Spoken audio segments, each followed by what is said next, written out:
Assalamualaikum warahmatullahi wabarakatuh. Di sini kami dari kelompok 6 akan mempresentasikan dengan tema teknik mendengar secara aktif dan efektif. Berikut adalah anggota dari kelompok 6. Yang pertama ada Fadia Aprilia Cahyono dengan NIM 192046. Anggota yang kedua yaitu Naura Salsabila Yolandia dengan NIM 192100. Anggota yang ketiga adalah Andriani Metasari Limbong dengan NIM 192117. Dan yang terakhir adalah Iqtil Imaroh dengan NIM 192122. Ini adalah subbab yang akan kita bahas dalam materi teknik mendengar secara aktif dan efektif. Yang pertama yaitu ada pengertian teknik mendengar, yang kedua tipe mendengar, yang ketiga proses mendengar, yang keempat kiat-kiat mendengar, yang kelima hambatan dalam mendengar, dan subbab terakhir yaitu manfaat penggunaan teknik mendengar. Pembahasan pertama yaitu pengertian teknik mendengar. Pengertian mendengar.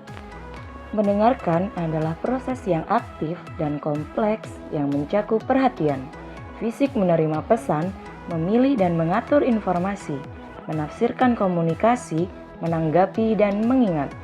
Mendengar aktif adalah mendengarkan lebih dari sekedar pasif, tetapi mendengarkan sambil berpikir dan mengevaluasi apa yang dikatakan.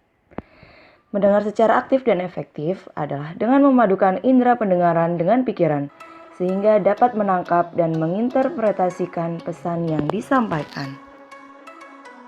Subbab kedua yaitu tipe-tipe mendengar. Tipe mendengar dibagi menjadi 3. Yang pertama, mendengarkan isi atau content listening. Yang kedua, mendengarkan dengan kritis atau critical listening. Yang ketiga, mendengarkan dengan empati atau empathic listening. 1. Mendengarkan isi atau content listening. Mendengarkan isi adalah memahami dan menguasai pesan pembicara serta penekanan pada informasi dan pemahaman dalam pengajuan beberapa pertanyaan untuk memperjelas materi. Yang kedua, mendengarkan dengan kritis atau critical listening. Mendengarkan dengan kritis adalah memahami dan mengevaluasi serta selalu memisahkan antara fakta dan opini. Yang ketiga, mendengarkan dengan empati atau empathic listening. Mendengarkan dengan empati adalah memahami perasaan, kebutuhan, dan keinginan pembicara sehingga dapat menghargai sudut pandang terlepas dari apakah Anda mempunyai perspektif yang sama. Yang ketiga, proses mendengar. Tahap pertama yaitu menerima. Dikatakan menerima saat kita mulai mendengarkan secara fisik informasi dari komunikator. Penerimaan secara fisik dapat terganggu oleh suara bising, pendengaran yang kurang baik, atau kurangnya menaruh perhatian. Tahap kedua yaitu menafsirkan. Pada tahap ini kita mulai menafsirkan apa sih arti dari informasi yang dibicarakan. Nah, penafsiran bisa kita lakukan menurut nilai-nilai, kepercayaan, ide, harapan, kebutuhan, dan sejarah pribadi kita. Tahap ketiga yaitu mengingat. Setelah pendengar menerima informasi dan menafsirkannya, pendengar haruslah mengingat apa inti dari informasi tersebut. Hal itu penting untuk dilakukan karena apabila kita hendak menyampaikan ulang informasi kepada orang lain, informasi tetap sesuai dengan inti pembicaraan. Tahap keempat yaitu mengevaluasi. Pendengar perlu mengevaluasi informasi dari pembicara dengan cara memilah mana informasi, kategori fakta, dan opini. Dalam tahap ini pentingnya untuk berpikir kritis agar informasi yang didapat akurat. Tahap kelima yaitu merespon. Merespon dapat dikelompokkan menjadi 2. Yang pertama, apabila seseorang berkomunikasi dari satu orang ke satu orang lainnya atau dalam komunitas kecil. Respon awal biasanya berupa umpan baik lisan. Dan yang kedua yaitu apabila seseorang salah satu dari banyak audiens Respon awal yang bisa diberi berupa tepuk tangan, tertawa, atau diam. Kiat-kiat mendengar secara aktif dan efektif.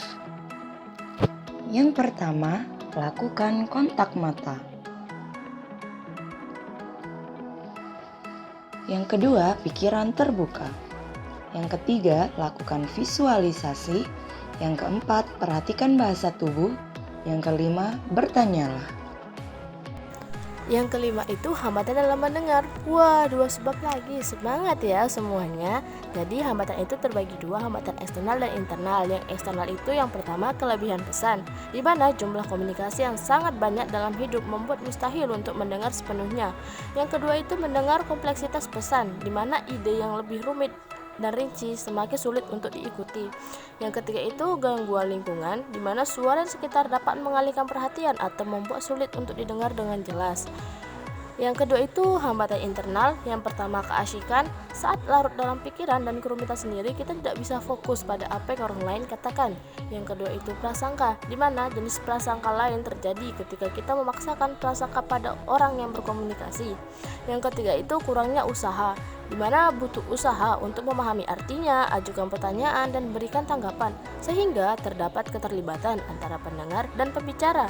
Yang keempat itu gagal menampung berbagai gaya mendengarkan, di mana hambatan internal terakhir untuk mendengarkan yang efektif adalah tidak menghormati dan menyesuaikan dengan yang berbeda.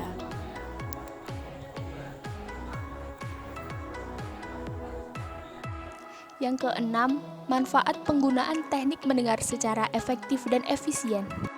Ada beberapa keuntungan yang akan diterima seorang pendengar apabila bisa mempraktekkan teknik mendengar secara efektif dan efisien, antara lain: 1. Meningkatkan kemampuan untuk memahami karena informasi yang disampaikan didengar dengan baik.